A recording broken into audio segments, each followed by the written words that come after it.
Welcome to the Diet Starts Monday podcast. Thank you. How you doing, bro? All good? Yeah, good. I'm excited to be here. Good. Yeah, excited to. I've always seen all of your podcasts, obviously, and it's nice to actually be on one for once. It's good to have you. Not just an avid listener. So, entrepreneur, founder, tell us, what do we have in front of us here today? So this is my new product to the market, Jungle Brew. It is the answer to people's guts and mind problems. Okay. And I think that the first real product that actually aims at effectively supporting your gut-brain axis, which we'll go into a bit later. Yeah.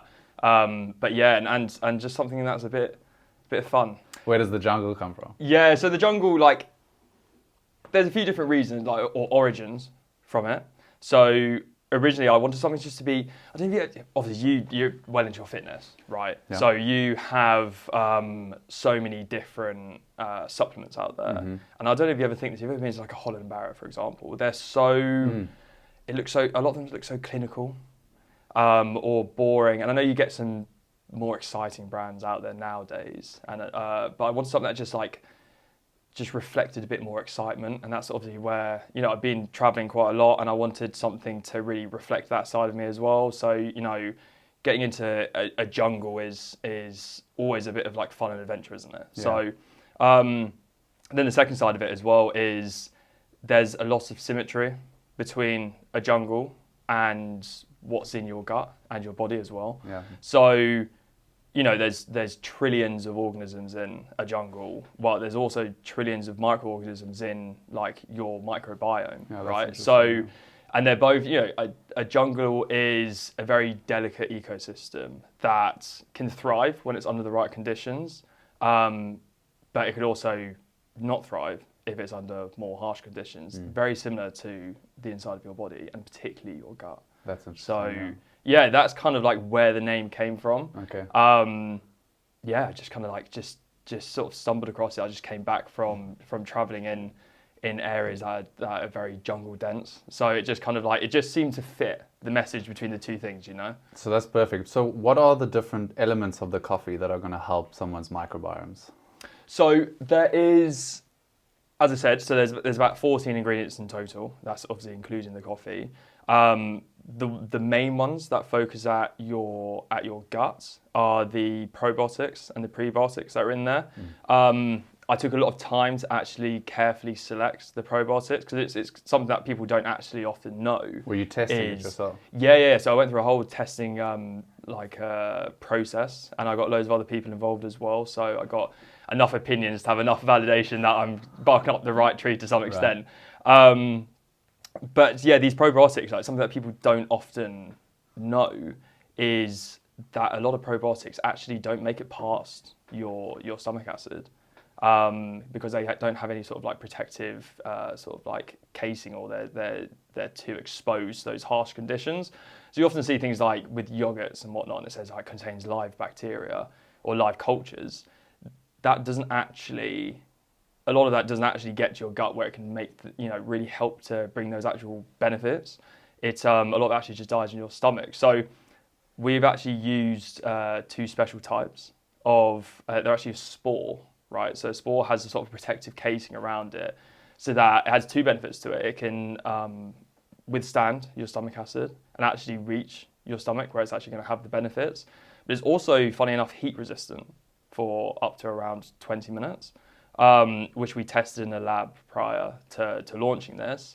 And obviously that allows the coffee to be a thing, because otherwise any other sort of bacteria in there would just die and wouldn't work. Right. And it also has a very long shelf life as well. A lot of live bacteria only lasts a week or so, whereas this can last for a couple of years on the shelf. So all in all, it's quite beneficial, the two types. So they're Bacillus coagulans and Bacillus subtilis are the two types. Bacteria. Yeah, so it's it's. How do you say that? You said that so well. It took a while, by the way. So as a dyslexic, all of these sort of scientific words kind of go in my head quite a lot. But that was super interesting because I've had a gut issue recently, and I've just been spooning kefir yogurt in because it says it has live bacteria in it, but it probably hasn't been getting to my stomach. How do you find that? Because my girlfriend's mum is very into sort of gut health, and she actually grows a lot of this at home. Wow. And I've really been into gut health in the last few years. I've got more and more into it because I'm very similar to you, and I feel like a lot of people our age, for the listeners, we're both in our 30s now, unfortunately.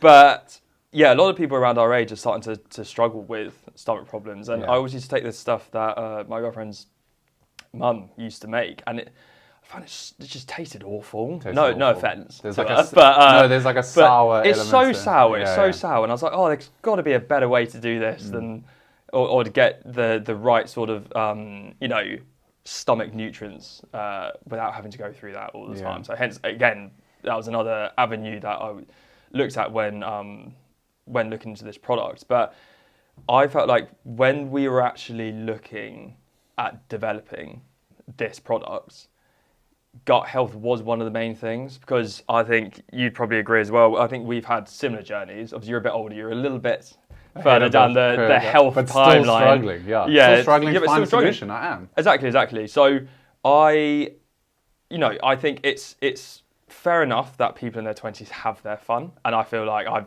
definitely, had my fun in my 20s, like, where it's drinking loads with your mates and like not really thinking about what you put in your body. It does start to take its effects over time, and I think it's when I got to around 27 and you really started to notice some of the effects kick in, and to the point. What were you noticing? It was like I would just constantly get bloated, which is a weird one because I don't know, it's a bit like naive of me, but I always thought like bloating was more of a problem that women like suffer. You never really think, men don't really. Well, I think because women suffer it on a monthly basis, it's just more regular in your life, so you see it all the time. 100%. And I think it's just men don't really consider it or really speak about it that much. And I'd get so much bloating, like after I drank or after any sort of like spicy food, like my stomach would just hurt so much. And I was like, this didn't used to happen. And it's no surprise, like the more I looked into it, there's so many things out there that can so negatively impact such a delicate ecosystem inside your stomach. Alcohol being one of the worst. And don't get me wrong, I'm not saying that people shouldn't have a drink here and there, because it's all about balance, isn't it? Traveling in the tube, touching the rails, like all those things can be negatively affect your mind. Something that's quite big in the news at the moment, or social media at least, is things like seed oils as well. Like, this is something that used to be used in I start to machines, look on the packets like now, machinery. on my favorite Trek bar. Yeah. Full of seed oils. It's in everything. It's in everything. And it's so difficult to avoid.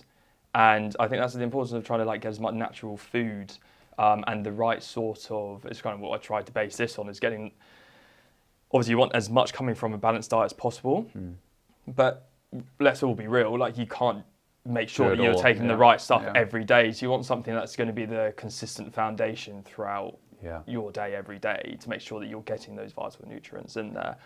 But something I thought was quite interesting when I was researching was around the effect of alcohol on your stomach. So, I always used to find, especially growing up, especially in my uni years when you're drinking a ridiculous amount, is that you always used to get ill afterwards. And people don't often realise that 70% of your immune system is run out of your gut. So I didn't know this until around a year ago when I started along this sort of journey. And something that was quite interesting is like when alcohol goes into your stomach, like your stomach lining is which is where a lot of your sort of immune system is like controlled by. It's such a fragile sort of like, it's like a mesh in a way, right? So if we think of it like this, and it can only, it's very, very like fine sort of, like the permeability of it is very fine. And that allows very small particles to go through. So it's things like your nutrients can pass through that, but it blocks other things, right? It's like a sieve. It's like a sieve, like a very fine sieve. Whereas when you have alcohol, and especially a lot of it, your stomach lining starts to go like this, right? It becomes more almost, it becomes more permeable, and the gaps are now larger, to put it into like a simplistic way without going too scientific around it all. And now, like, larger particles can start going through, things like pathogens, right? So this is shows how by you drinking too much alcohol, it actually allows these harmful bacteria into your body. It also kills the good beneficial bacteria that's in your gut that helps balance everything out. So, you know, a quite important role of good bacteria is obviously to balance and try and to kill the bad bacteria in your stomach. So if this is obviously gone, now it's just bad bacteria thriving down there. And then obviously if you have bad bacteria and all these pathogens in there, it just leads to you getting ill. So it's just, it's not one of those things that like people really think about. Yeah. You know? The interesting thing for all the older generation is, you know, I always look at them as a case in point because they drank their whole lives without really worrying because they didn't have the science or the social media to find the information. Yeah. And, you know, some of them are still standing quite strong. So it's always like an interesting one. And that's why balance, I think, is important. Yeah. But you spoke about this being like a supplement for our stomachs. So are we just having one coffee a day? Is it like should it be like brushing your teeth in the morning, you have the one coffee a day? So this is the thing. So I'm not, me being someone that loves coffee as well, I'm not saying don't drink other coffees. This is the sort of thing you'd want to take just once a day, just because of some of the ingredients in there. And you can have it with milk, like if someone likes their coffee with milk. Yeah, you can have it. You can have it however you like. It's literally as simple as making a normal coffee. Right. It differs in no way in the actual process of making it. And I think that what I wanted to get out of it was people to just get more out of it. So like I remember I was I'm an avid drinker at Pret and Starbucks and all that, and I love my independences as well, you know, because having coffee every day is just a non-negotiable for me, which I feel like it is for most people. Yeah. Like I absolutely love it. Starbucks is well, not so big on Starbucks, but when you go into there, I just remember standing there once, especially when I was going for like this sort of process, and I remember looking at the prices and I was like, it's ridiculous nowadays. Because I mean, I go to my local coffee shop, it's now over £4 for a cappuccino. Exactly, and there's nothing in it but caffeine. Yeah, so like and milk. And milk, yeah. It's probably making your stomach even worse. The thing that I find as well with coffee is like you get this huge sort of like burst of energy and you feel really like sometimes a bit overly focused. I think a lot of these places as well, so your Starbucks and your Pret, so they have hundreds of milligrams of caffeine in them, which is way, way, way too much for you. And that is no wonder you sort of peak so much and then you have that big crash in the afternoon. You're like, well, the effects of the coffee has only lasted like an hour or two. And then I'm back in square one and probably feeling even worse than I did before I even started taking it. Whereas Jungle Brew only has 64 milligrams of caffeine in there. Right. So I wanted to make sure that it had some caffeine, so that because there is benefits to it, and it is nice to get that natural energy kick from it. But you don't want it too overwhelming that it just sends your body into a spin. Well, that's super good for the people that struggle with anxiety. They don't really drink 100%. Caffeine because coffees because it just spikes them and just sends them out of control. 100%. So it could be a friendly coffee for those people. Yeah, and just getting more out of it. So like I wanted it to be. There's so many benefits that come with Jungle Brew, and I wanted to be able to deliver those benefits to people in a way that easily just like slips into their daily routine and they're not having to do anything different than they normally have and get to enjoy something they normally have every day as well and just enjoy so many wide benefits from it for a much, much cheaper price than if you're going to any of these places like Pret, which half the time it burns the coffee anyway. So it doesn't even taste that great. That's because you go to Pret and that's because I go to Pret and Starbucks, but when you're a slave to the corporate game like I am at the moment, they're in an abundance in the city. There's not many independents in the city of London. So, but that's interesting because you've got two challenges there. Really, is because as a consumer, when I go into a shop and I see something's £38, you've got to make sure that you've got the consumer's mindset that they're buying something more than just a packet of coffee. 100%. Because when we buy ground coffee for home, that's £5 or whatever. So when they see your product on the shelf, and you mentioned it earlier that there are loads of brands, like what are you doing to sort of differentiate your product and make sure that the customer knows that they're paying £38 for something? Yeah, 100%. And I think that's a very, very valid question because it is a thing in the supplement health industry that there is a lot of smoke and mirrors. There is a lot of misleading branding, and that was something that I was actually quite unaware of going into this, and I was quite shocked by it as well because for me, like I value transparency and I've tried to be as transparent as possible with this brand, because I'm an avid, like whenever I get something, as you were saying before around the seed oils on the back of packaging, you're constantly looking at the back of packaging to see what's in it. And I wanted it to be so clear what ingredients are in it, what dosages are in it, and that there's no sort of hidden gems in there or things that are going to catch you out. Seed oils on it. No. Yeah. Cut this short. So what I would say around that is where we differ is the thing that was really annoying me with looking at other brands is how misleading they are. It's having the right ingredients in there as well at effective dosages, and that's the important thing, is the effective dosages. So quite often people will say, oh, all these benefits, big focus, big boost of immunity, gut health and all that sort of stuff.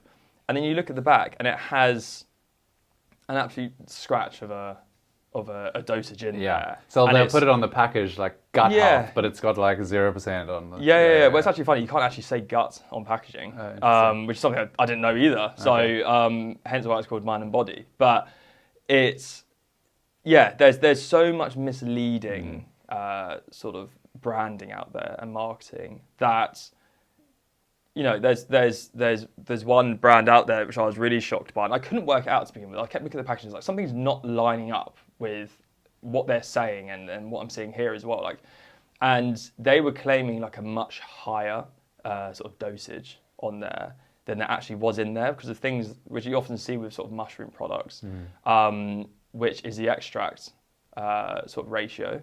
So in here, I think the lion's mane is 15:1.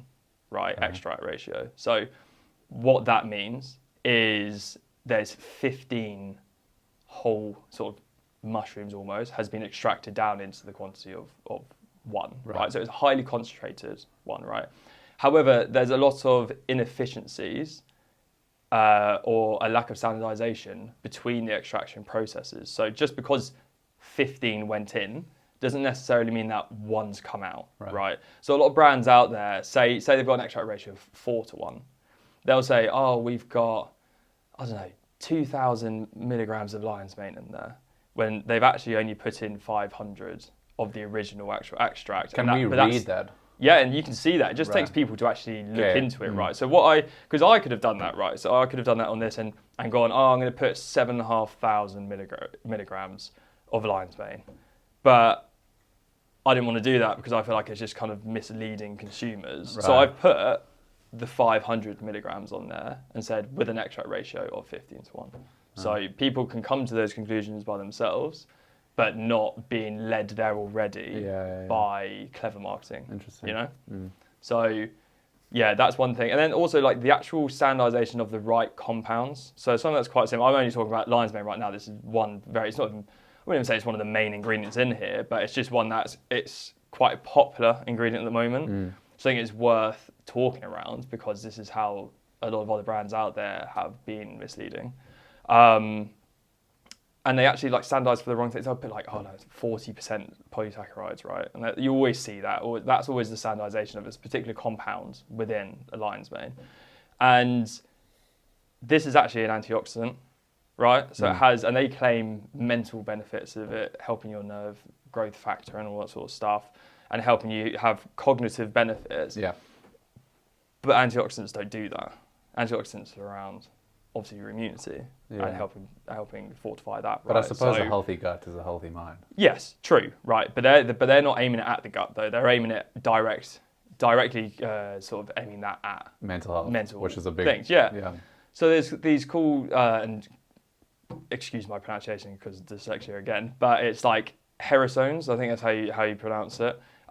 This is actually one of the compounds in lion's mane that is actually attributed towards helping you have better cognitive performance. Right. So I've spent very, very hard trying to find an actual supply that standardizes this, because it's not common that people standardize this. So I found one that standardized that. And made sure that is to a reasonably good percentage in there as well. So I know that it's actually got the compounds in it that are going to give you the benefits I'm claiming for. Interesting. You know? So, but that's just one of the examples that's in there. So there's a whole array of things of great ingredients. Let's touch on those ingredients quickly, because you mentioned to me earlier, can we expect something to happen in our gut when we start taking this product, or can you just walk straight into it and drink it on your daily? Yeah, so what I wanted to focus on here, and this is with the importance of the gut-brain axis. So I'll go into that first and talk around like what the gut-brain axis is, because I didn't know about this before, but your brain and your guts are in constant communication with each other. So whether it's via nerves or chemically or via hormones, there's constant communication going between the two, right? They always say like your gut is like your second brain. As I said before, there's like 70% of your immune system is run out of there.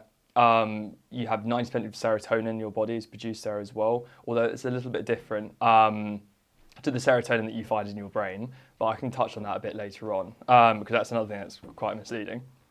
So what I wanted to be able to do, so going on to the examples of, so say like your stomach's upset, right?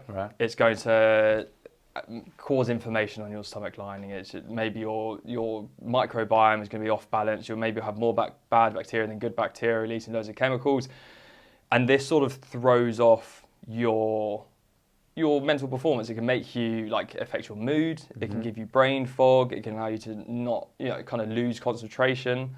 And then vice versa, if your brain or your mental capacity isn't in the right spot either, that can also have a big effect on your stomach. So common things that people see is when you're nervous or anxious, you have butterflies, or you get a funny tummy, right? Or when you're really stressed, you sometimes lose your appetite. Right, I get that one quite a lot. I'm just like so in the zone. I'm really stressed at work, and I'm just so focused that I'm not hungry anymore. Like appetite's just out the window. So that shows the connection of how you need to have balance between the two. So what I really wanted to do with this product is actually have ingredients, because I found there was a bit of gap in the market where people would aim solely at the gut or solely at the mind with their products, but they didn't really aim it directly at both. Right. Because if I can ensure that I have a healthy gut and a healthy mind, then that's going to be the most powerful synergy between the two, isn't it? Yeah. So I have an array of products that are solely aimed, or ingredients that are solely aimed at just the gut, and then some that are aimed just at the mind, and then some that are at both. So it's a full holistic sort of blend across the two of them. So, some of those obviously we touched on earlier around probiotics. There's also prebiotics, which is the food that your good bacteria in your stomach needs. Then we've got obviously a high strength lion's mane. We've got chaga mushroom in there as well, which is which is full of antioxidants, which is good for helping boost your immunity.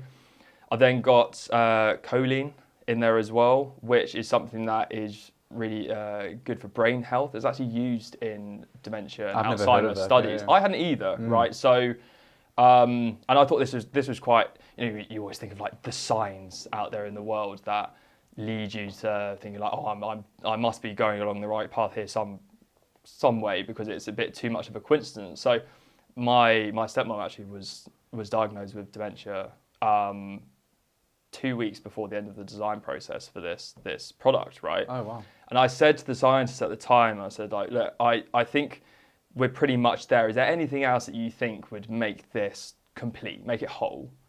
And I said, well, there's actually this product I think would be really good, this ingredient I think would be a really good fit, and it was choline. And I was like, oh, I've not heard of that before, just like you.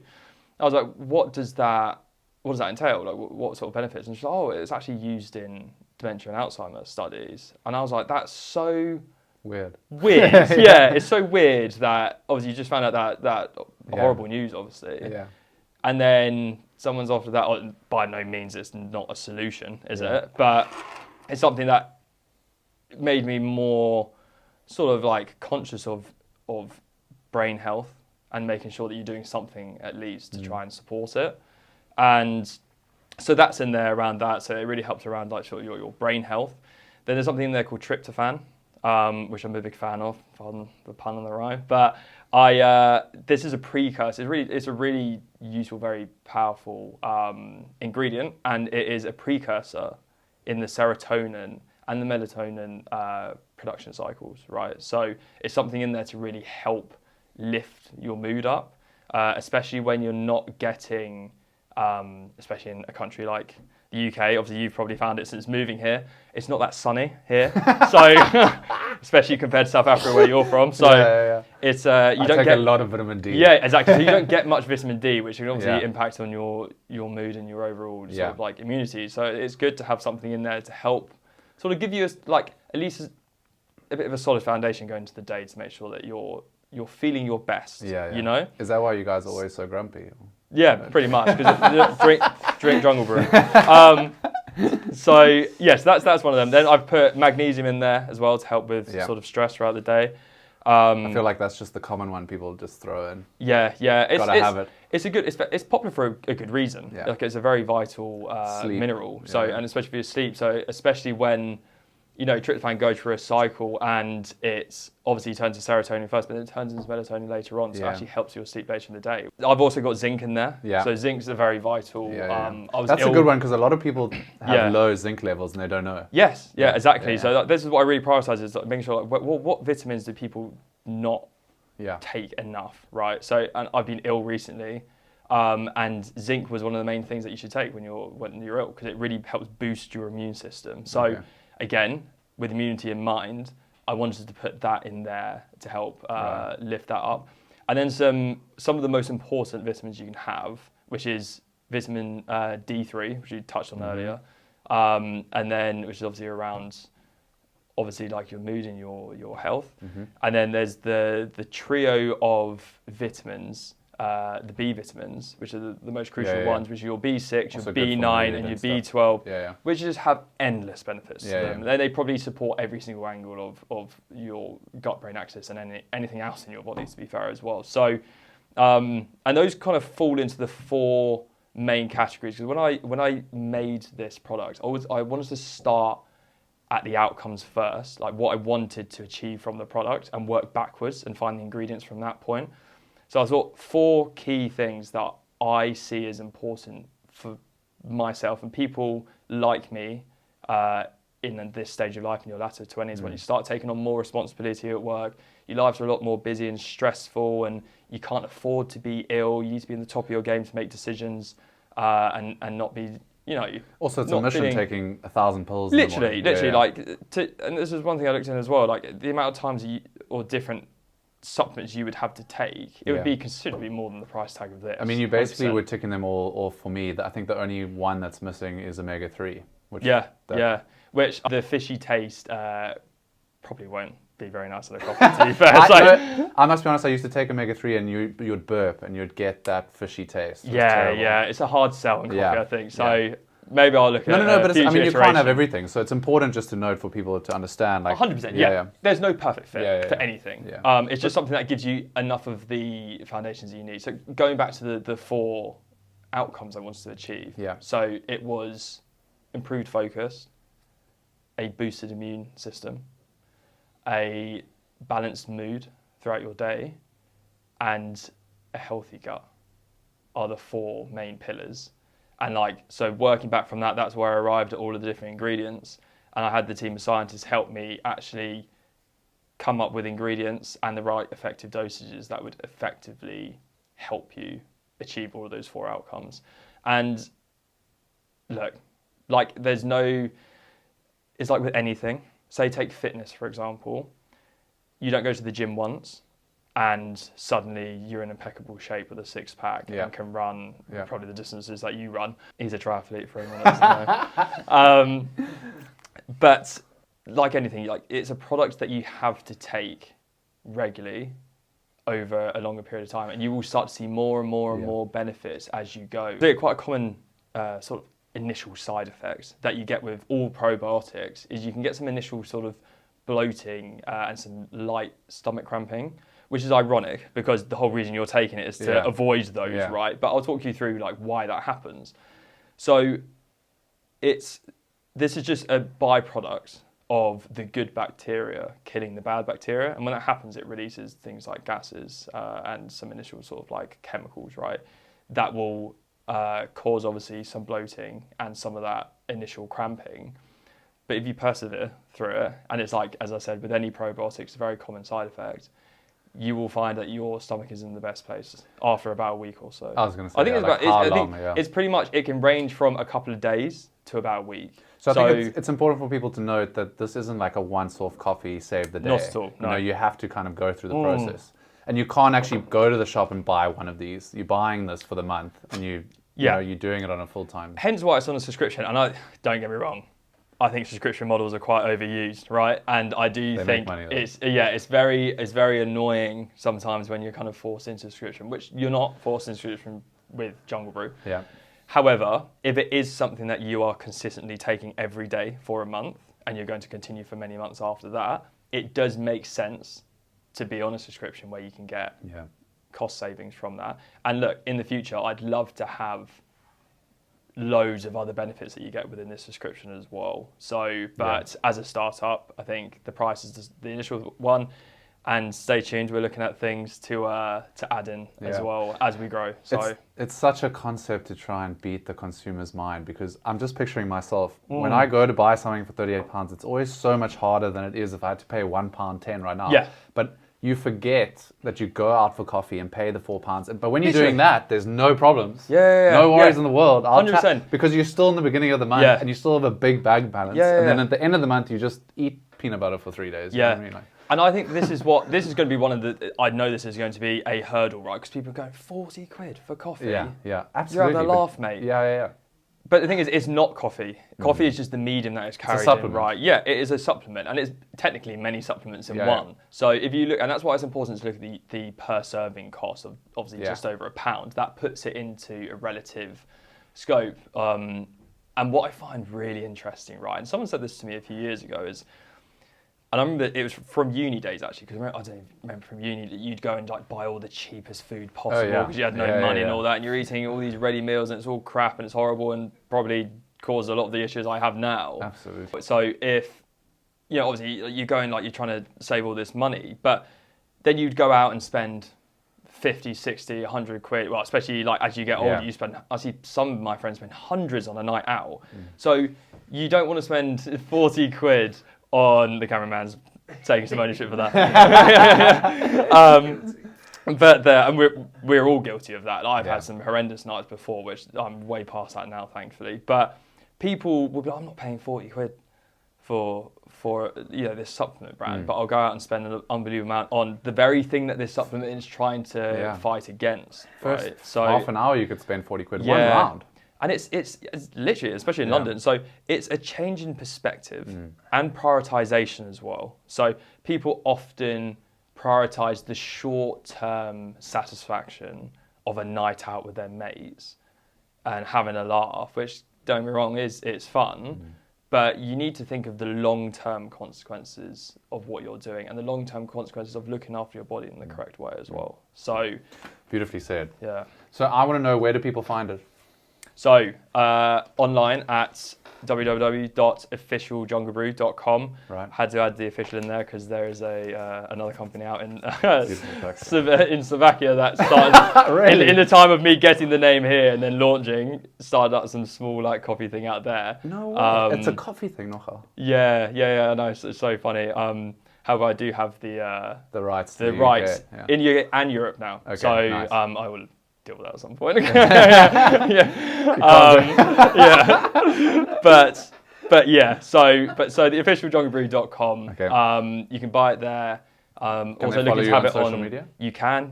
It's at Drink Jungle Brew on Instagram. We'll put the links down below. We'll put the links below. And looking to expand out into all other streams of social media and things like Amazon and whatnot. Something that was quite funny as well, when I was doing the packaging, I didn't realise I was about to press go on the suppliers printing out all of the packaging. And I almost forgot the barcode. I didn't realise that you can't sell anything on any online retailer like Amazon or anything like that without a barcode. And I'd almost like fallen at the first hurdle. However, luckily, I saw a product as I was doing it and thought, probably. Then you think, where the hell did you get barcodes from? And it turns out there's only a couple of companies out there that you get them from. So, but it's all a learning curve, isn't it? So at least. No, but it's very exciting. I love the journey that you're on. Young I envy you, because I would love to start. Everyone would love to start something, but actually pushing the button, going for it, and going for something you're passionate about. And do you know what's that's funny? What it's all about. Is I have wanted a business, or at least attempt a business, for as long as I can remember. And anyone that knows me knows that I've spoken about this for the whole way throughout my 20s. So many people say that though, but to actually do it. Yeah. And I put a thing on me before I turned 30, I was just going to do it. So, and I think that if you scraped through. Yeah, that's literally at the wire. But you turned 30 last week. Yeah, literally. But I wanted this to be, it's one of the things that you got to look back and think the risk of not doing anything and missing out on the potential of what you can achieve is much more of a loss than if you try something and fail. Absolutely. So I would. It's now or never. Money is money. I'd rather not lose. The amount of money I put into it so far. But I would, you have to put the risk in for it to Well, just work, talk to us about that a little bit before we end. Like, you've taken the risk, but you had to put yourself in a financial position first to be able to take that risk. Yeah. A lot of people listening, they want to start a business, but they're probably not in the financial position to do so. So just clarify that movement. You had to work hard. You were a salesman in tech. Yeah. You had to earn a certain amount of money to be able to invest in the business. Yeah. Then to be able to take, and you're still going to keep your 9 to 5. Yeah. So, yes, I've been in a fortunate position where I'm in a job that allows me to take more risks than some people. But don't get me wrong, it's still quite a substantial risk nonetheless. But I do understand that I put myself in a more fortunate position. However, I put myself there. Exactly. So I worked hard to get to the job that I was in, and I worked hard in the job that I'm in, and I still do to this day. This is something that I'm someone that always has very clear boundaries with things. So my job, for example, and this will never overlap in responsibilities and obligations and whatnot. You say that. So Just wait. Yeah. My employers might be watching this.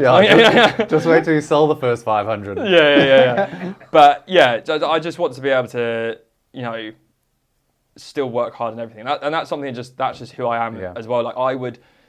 My job is very demanding. I go into my job and I have a team to manage of people. I do that and I normally would go to the gym before work as well. So get up early, go to the gym before work, have the whole day working, pretty much flat out back to back the whole day. Then I would commute all the way home because I'm in the office 5 days a week as well. And then I would just sit here in the evenings and work on this. And then on the weekends I would go out and do things like this.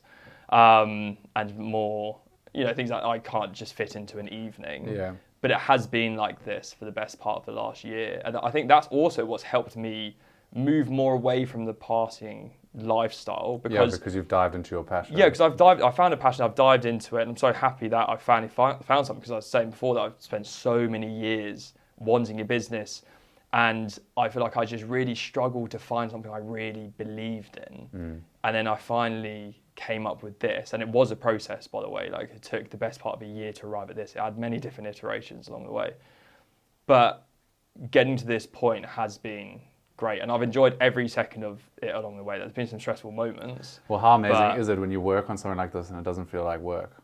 Literally, I come home and people are like, oh, how do you do it? You must be burning out. I was like, well, it's not. And this is the thing, is that I would rather do that one day work 100 hours for myself than 40 hours for someone else. Well, to come home and watch Netflix now is boring. Yeah. I want to work on my things. I want to work on my things, make this bigger. And then that's what I say. As soon as you start to feel that, and that's why I'm telling you, your responsibilities haven't lapped yet. Yeah. Because as soon as you start to get return from that work, now you want to go harder. And it kind of builds. Because I don't know, I found when I start to get the packaging, right? Yeah. This was the first time that I'd seen something real tangible in real life, right? So, because everything had been on computer screens or in my head, and now it's actually wow, this is the first time I'm actually seeing something. And especially when you're going for the trial period as well, and the testing period, you sort of actually taste it for the first time, and the many iterations it took, because the first ones were dreadful, but we finally got there in the end. Yeah. And I forced every person I knew to have it, including you as well. Yeah. So that's why my gut's a mess. That's why his gut's a mess. Because he stopped. But yeah, and it's one of those things that like I as you said, like I keep having like problems, and I'd have brain fog sometimes in day when I go into work, or my stomach would be playing up, or I'd get ill. And every time I think, oh God, I just want this to come out already, so I can, because I was taking it for a good month and I was feeling the benefits from it, but then obviously I had to stop while it's in production again. And I'm dying for it to come back because I want this. And I just hope others do too. Yeah. You know, so because it's one of those things where like you make, and it's like most business, you make something for yourself. Yeah, that's the best way. Yeah, and there must be other people out there that would want it as well, and I would love to help others that have similar challenges to me. But as I said earlier, like you know, I think we both found this as well. As you get into your latter 20s and into your 30s, things like drinking, like you can't bounce back like you used to, like at all. Like we've had a few big nights that you know, and that was only like a couple of beers. That was only a couple of beers. Like, it was not the same animals it used to be. But we were dead the next day. Yeah, I know, and it lasts for days and days and days. I hate it. I hate it. I've really changed. Like, I leave very early compared to when I used to leave. But I love that. So I said that recently in a podcast. Like I love a beer. Like I'll always have a beer with the chorms. That's never gonna leave. But I'll have 3 because I know I have training the next day. So like in my life, like that's like the perfect structure. It's the frontal lobe. Yeah, that's what it is. But I need that training there. Yeah. Otherwise, if the training's not there the next day, I'm like, well, now it's I don't understanding the consequences of your actions. It's understanding accountability, and it just make a massive difference. Like for me, like I won't be able to work on my business if I'm hungover. I won't be able to go to work and manage people if I'm hungover. / it's an awful look. So these are the things you start thinking, it's just not worth it anymore. And I've got so much more into health and working out and running as well. So obviously you've got me into running a lot more, even though my hip doesn't really allow me to do as far as you. But I enjoy it now. I literally your coffee will change. Literally. It just fixes joint pains, everything. But I want, like I'm enjoying I'm get up early in the morning now. Again, not as early as you. I'm trying to become you, basically. This is what it is. You're the inspiration. Who are you talking to? You're the inspiration. Somewhere behind the curtain.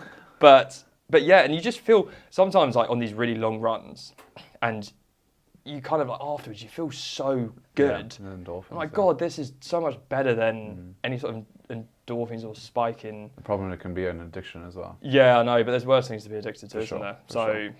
But yeah, I love your story because the whole concept of Diet Starts Monday is for people to find their passion and then go after it, because we're trying to show people how incredible that feeling is and how natural it comes to someone if your passion is what you're doing. And it's so hard to find because people get scared, 9 to 5, have to pay the rent and like all those type of things.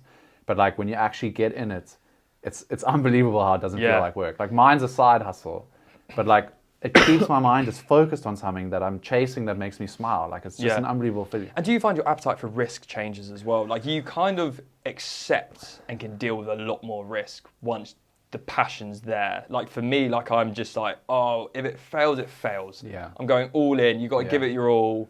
And it doesn't scare me like it used to. So I haven't managed to wrap my head around the financial risk.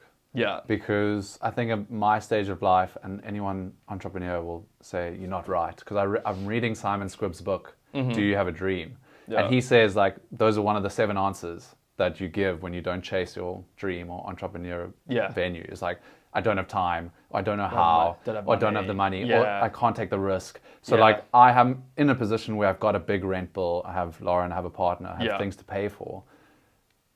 I haven't been able to take that risk. Obviously, I still work my 9 to 5, but I'm trying to build towards that. But in terms of like risking in other avenues, like putting myself on camera or being silly or having a podcast, like all those things, you're right. Like you do just say, stuff it, I'm going to do it for the brand.